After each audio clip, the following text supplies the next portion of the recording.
It's Friday, September 12th, 2025, and today we have a pretty packed show. We got our take 10 for week 3, where we went 7 and 3 last week. Really big bounce back. We're up to 9 and 13 on the year. A much needed week, personally. We also have a Friday night preview. We've got all kinds of games going on tonight. We're going to talk about every single one of them in some capacity. And then we're also going to recap last night. So, with that said, let's go ahead and get into the show. Welcome in. This is Armchair Analysis. It is, again, Friday, September 12th, 2025. Thank you all for tuning in. If you're new around here, please leave a like, subscribe, specifically subscribe. We're trying to get to 200 subscribers, and over 90% of you who watch these videos aren't subscribed. Just an easy way to come back, see these more often, and help support what we're doing here at Armchair Analysis. For those who are curious, yes, we will be back live tomorrow, 10 a.m. Eastern Time. We'll have our Saturday preview live stream at 10 a.m. tomorrow. Sunday we'll be back at 10 a.m. as well, doing our Saturday recap, or our Week 3 recap, however you wish to discuss it. But with all that said, let's get into today's video. And we'll start with last night. NC State Wake Forest being played out in Winston-Salem last night. And it was quite a game, honestly. Really a lot of back and forth. Starts with an opening kickoff. Opening kickoff return touchdown by Wake Forest. That's the first time they've done that since 1941, is what I was able to find. Which is kind of incredible if you really think about how long that's been. But with that being said, Wake Forest gets out early, up 24-17 at halftime. They really controlled the first half. Felt like they were the better team. Robbie Ashford looked really good. The defense played well enough, certainly enough that I thought they could have won the game, especially if the offense kept doing what they were doing.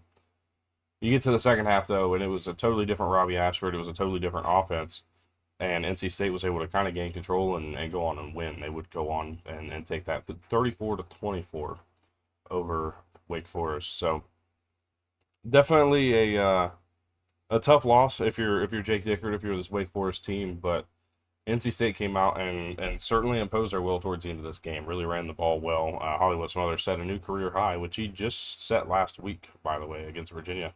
Sets a new career high with 164 rushing yards in this game on 24 carries. Certainly would have been, in my opinion, a player of the game. He really carried this team up and down the field. A lot of the credit will go to C.J. Bailey for his touchdown passes, but certainly a lot of credit to be given to Hollywood Smothers. This was, again, I don't think this game really means a whole lot to the ACC race, but it's an early 1-0 start for NC State. A much needed win, I think, going forward, because this is a team that not a lot of people have a lot of hope in. And certainly there's good reason not to be too excited for NC State. But nonetheless, it's a big win. And Wake Forest looked good again for a half and struggled. So we'll see how that goes forward for these two teams. But a big game last night. Moving on to tonight's action. We got a few FBS, FCS games. Indiana plays Indiana State tonight, going in as 46.5-point favorites. Not really a whole lot to add to that game. Same thing with Syracuse and Colgate. Not a whole lot to add. Syracuse is looking to go on win and go above 500. Here's where we get some fun games. Colorado goes on the road to face Houston at TD ECU Stadium. Connor Wegman's been really good so far this year. 4 touchdowns, no picks. Just been steady early on in the year. Not doing too much, not doing too little. Dean Connors, the Rice transfer, has been pretty solid so far. 28 carries for 182 yards, 2 touchdowns.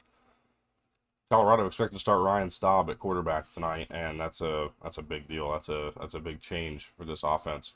We'll see if they're able to how they're able to manage it. Like last week was one thing. Can they do it again this week against this Houston team that looks pretty good going into the year? They've been solid in their first 2 weeks. Hard to say. As for my pick for this game, I'm taking Houston to win. I just think that they will be. I think they're the better team. I think the home field advantage plays a little bit of a part, but I just think they're the better team. I'm excited to see what they're able to bring. I've said multiple times how I really expect Houston to be a pretty good team, or maybe even a sleeper contender in the Big 12. And this would be a really big start, especially if they can get a pretty convincing win.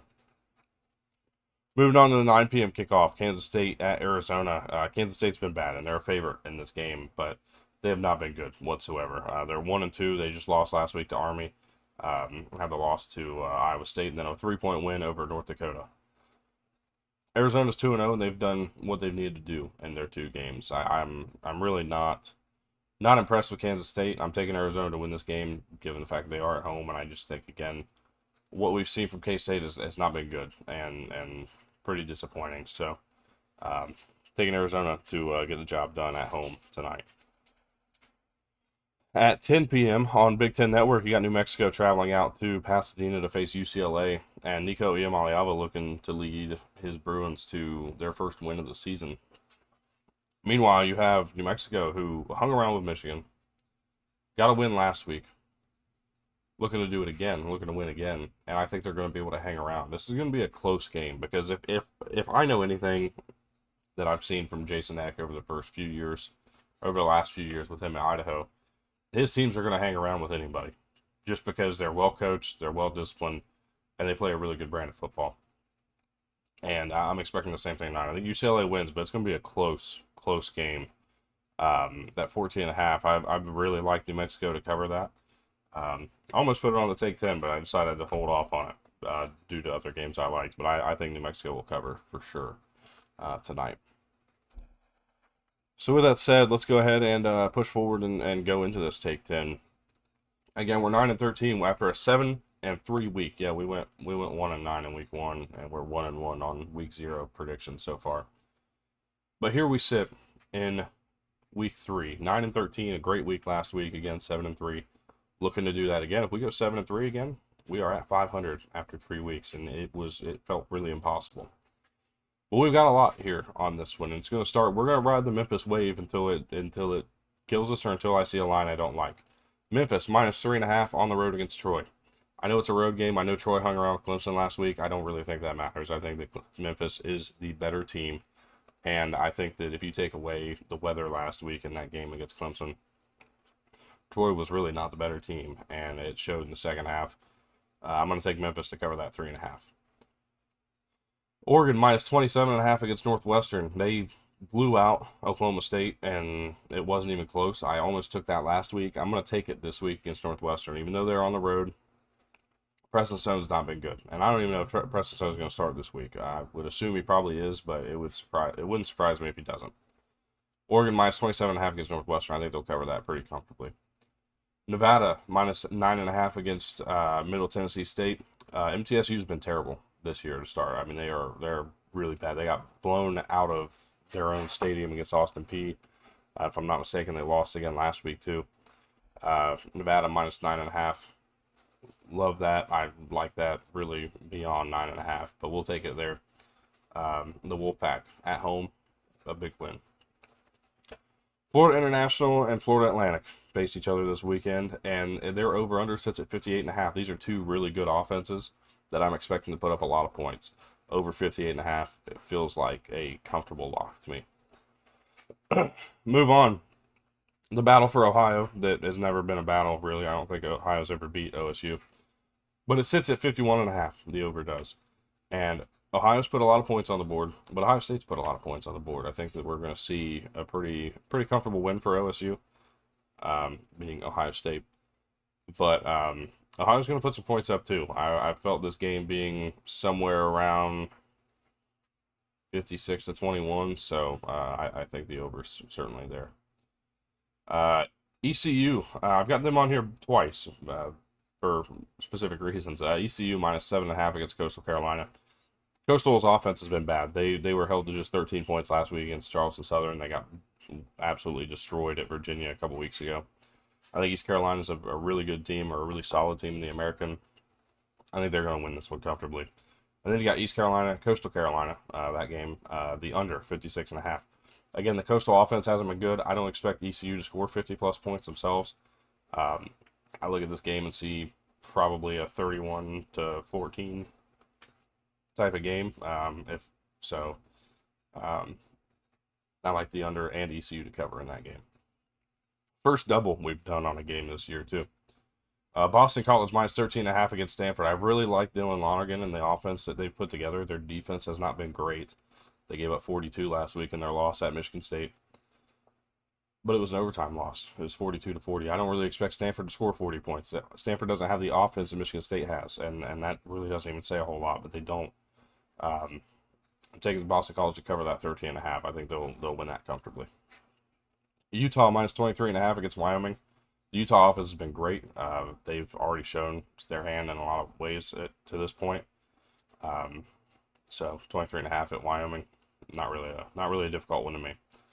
Then you got Ole Miss, Arkansas. Really like what this game has potential to be. It's two teams that I think are going to score some points and score a lot of points even. Over 61.5. I like Arkansas to cover. I like Arkansas maybe even to win this game, but I really like the points here. Again, Ole Miss, Arkansas over 61.5. We took a lot of overs this week, and that could hurt me, but I like it. I like where we sit with this. So let me know what you guys think here as we go into week 3. Again, we're looking to get ourselves back to 500. 7-3 puts us at 500. So that's our goal here today. And with that said, tomorrow we'll be again live 10 a.m. Eastern time. We'll be live here on the channel to talk about everything that's going to go on Saturday. We'll recap everything from Friday or tonight. And then Sunday we'll be here with a 10 a.m. live once again, talking everything from week 3 Saturday and beyond. So I appreciate you guys for being here. Hopefully you'll have a great rest of your day. Stay safe if you are attending a game or going out here on this Friday night. And hope to see you guys again tomorrow in the live. When we'll have plenty, I think, to say after tonight's action and with what's coming up tomorrow. Some news I'm seeing real quick as we get out of here. Dylan Edwards cleared for the game against Arizona. So Dylan Edwards will be back for Kansas State. We'll see if that makes any difference to this team and what they've been able to do so far. So thank you all. Hope you all have a great rest of your day, and we'll see you guys tomorrow with, again, our live show Saturday morning.